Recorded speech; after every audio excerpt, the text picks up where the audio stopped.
Que se passe-t-il quand on ferme cette portion de circuit qui contient un générateur de tension continue, un conducteur ohmique et un condensateur? La courbe qui est là va représenter l'évolution de la tension UC aux bornes du condensateur en fonction du temps. On va donc fermer le circuit, faire basculer l'interrupteur sur la position 1. On constate que la tension aux bornes du condensateur augmente rapidement pour tendre vers une asymptote horizontale U qui est la tension aux bornes du générateur qui correspond à 6 volts.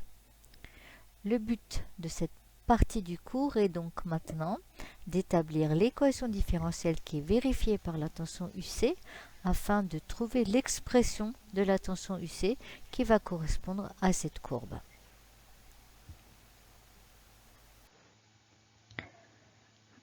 Par la suite, qu'on soit clair au niveau des notations, la tension aux bornes du condensateur s'appelle UC. Elle est en convention récepteur. Donc, l'intensité est considérée positive quand elle arrive sur la borne plus du condensateur. La tension aux bornes du conducteur ohmique s'appelle UR. La tension aux bornes du générateur de tension continue s'appelle E. Elle est constante. L'intensité du courant qui circule dans le circuit, petit i. Allons-y. Pour établir cette équation différentielle, il faut commencer par établir une équation. Pour établir l'équation régie par les tensions dans le circuit, on utilise la loi des mailles qui nous dit plus UC plus UR moins E égale 0. On a notre équation. Maintenant, il faut qu'il n'y ait qu'une seule inconnue. Dans cette équation, pour l'instant, nous en avons deux. E, tension aux bornes du générateur de tension continue, elle est connue. Par contre, UC varie en fonction du temps et UR varie en fonction du temps. Pour se débarrasser du UR, en quelque sorte, on va utiliser la loi d'Ohm qui nous dit que la tension aux bornes du conducteur ohmique, c'est UR, c'est R fois I. I, par définition, c'est dQ sur dt. Or, Q, la charge de l'armature positive du condensateur, elle est proportionnelle à la tension aux bornes du condensateur. Donc, Q, c'est C, capacité du condensateur, fois UC. On dérive C fois UC par rapport au temps, C étant une constante, ça donne D de C fois UC, c'est C fois D de UC sur dt. On combine ces deux équations, ce qui nous fait que UR, maintenant, c'est égal à RC fois D de UC sur dt. On remplace UR par sa nouvelle expression dans l'équation numéro 1, et puis on trouve une équation dans laquelle la seule inconnue est la fonction UC.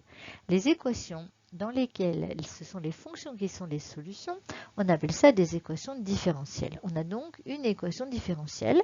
La solution d'une équation différentielle est une fonction. Cette équation différentielle, on la modifie un petit peu pour que le coefficient devant la dérivée de la fonction soit égal à 1. Ce qui nous donne cette expression-là. Ça, il faut savoir le refaire, il faut savoir le retrouver. Et le fait de faire ça, ça s'appelle établir l'équation différentielle vérifiée par UC de t. Maintenant, trouvons la solution. Quelle est la forme de UC? Pour cela, les mathématiciens nous ont bien aidés. Parce que quand on a une équation différentielle comme ça, on sait qu'on a affaire à une équation différentielle linéaire du premier ordre à coefficient constant. De la forme d de y sur dt, donc d de uc sur dt, égale a fois y, a moins 1 sur rc, plus b, b, c'est e sur rc. Des équations différentielles comme ça, on connaît les solutions. On sait qu'elles sont de la forme y égale k, une constante, fois exponentielle de at moins b sur a.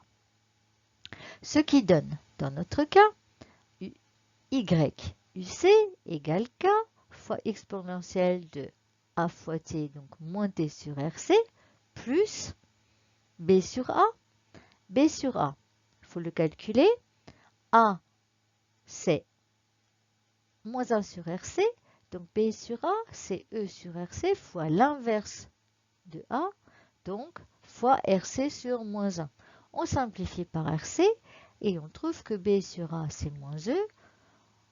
Du coup, moins E, ça fait plus E. La solution est donc de cette forme-là. On n'a pas tout à fait fini parce qu'il y a encore la constante qui est à déterminer ici, la constante K. Pour déterminer les constantes dans les fonctions qui varient en fonction du temps, c'est facile.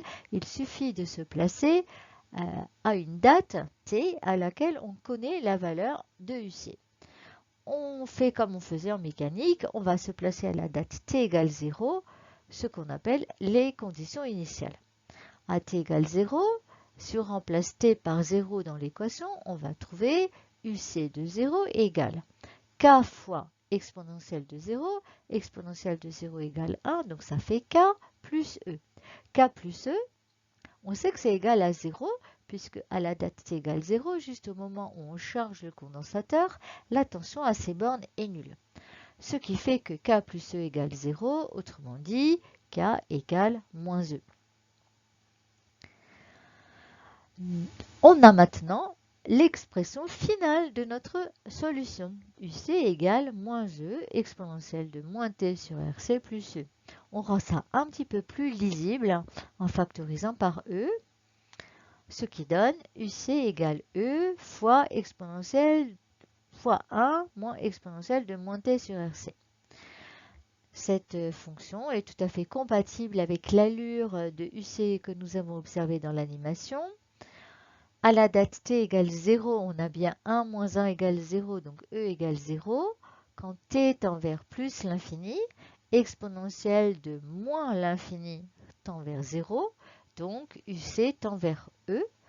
Quand le condensateur est chargé, la tension à ces bornes est égale à la tension aux bornes du générateur, ce qui est bien ce qu'on observe.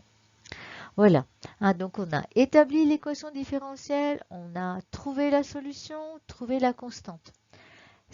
Toute cette méthode, vous devez savoir la refaire. Et pour cela, il faut s'entraîner, donc faire les exercices 12 et 15, page 438. Voilà.